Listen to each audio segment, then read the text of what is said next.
It's reported that Emma Shaw was 22 years of age and she received her electric shock that killed her whilst her young son played in a room nearby.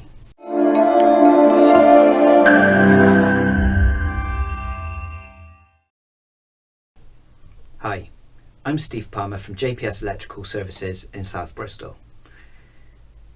In this video, I just want to raise awareness for what happened 13 years ago.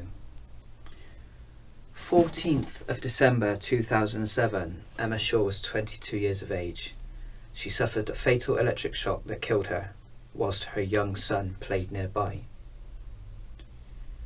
We're nearly 2 weeks to Christmas, and as a family person I know that there's already gifts that have been purchased and are ready to wrap up and are like put aside for the boys. And I cannot even begin to understand how it must feel for any family that lose a daughter or lose a loved one. The boyfriend at the time who found his girlfriend slumped in the position that she died in. Some might say it was a series of bad luck, but it's negligence. And I don't believe justice has actually been done. Now, I don't want to stir up a hornet's nest for the person involved whose job it was to make sure that the right tests were carried out at the time to ensure that an installation was safe. I don't want to do that. I can't imagine what it must be like to live every single day knowing that it was your actions that resulted in somebody's loss of life. But as an electrician, we see this all too often. And I've been seeing it more and more recently, and I actually fear that there's going to be another massive death very, very soon. And one death is one too many. What is it going to take before people realise how dangerous electricity is if it's not respected? We've got electricians out there doing a job where they resent the work that they do. They're not doing the job to the full standard that is expected. There's shoddy work out there that's going unnoticed. And the introduction of Part P, I'm fully behind it. I think it was a great move.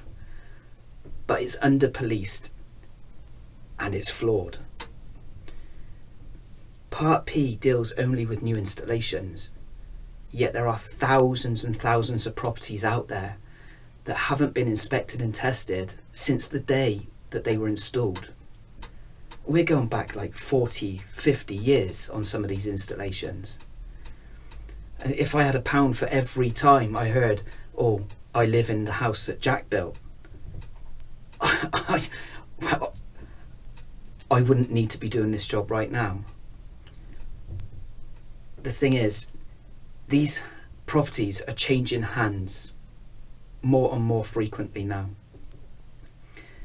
Reports are supposed to be done on the advice of a solicitor. They're either not getting done or they're not getting done to a very good standard.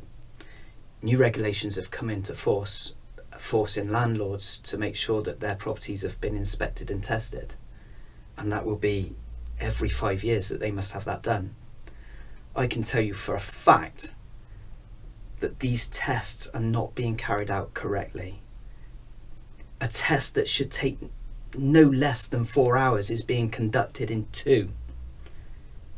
Somebody is going to die. And we need to start thinking about how we can pull together as a community, as electricians, and as an industry.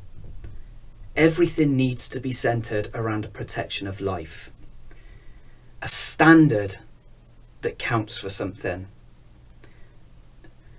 All too often, I go up against quotes. As an electrician, I don't compete on price.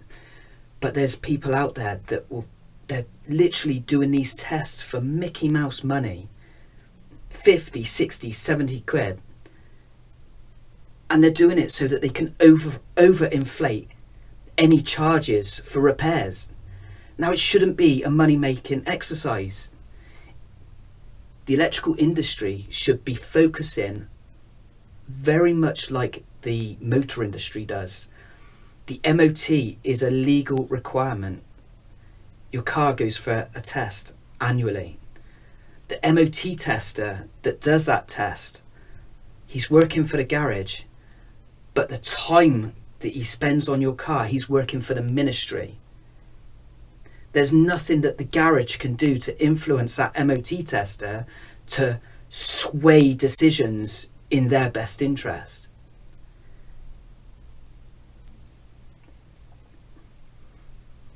I don't actually know where I'm going with this video, but I want to put it out there. There's going to be a series of videos that follow this. I'm going to be bouncing ideas backwards and forwards off of homeowners, tenants, electricians, and we're talking the good, the bad, and the in-between. Somebody's going to die. One life is one too many. I don't believe justice has been served correctly for Emma Shaw. And I'm not talking compensation. There's no amount of money on this world that can replace a life. What I want, though, is for every electrician to have that name ingrained in their brain and pass that name down through the generations to their apprentices, to their children that might come through the trade. Every DIYer that picks up a screwdriver should automatically have that name come to mind. If I get this wrong, somebody could die.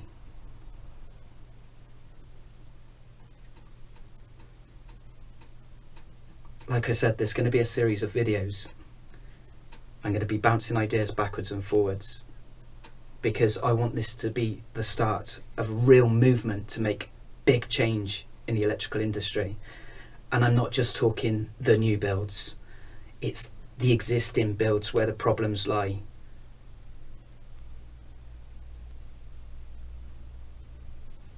Join me in the next video. Like, share and subscribe to this channel. We need to do this together to make it count.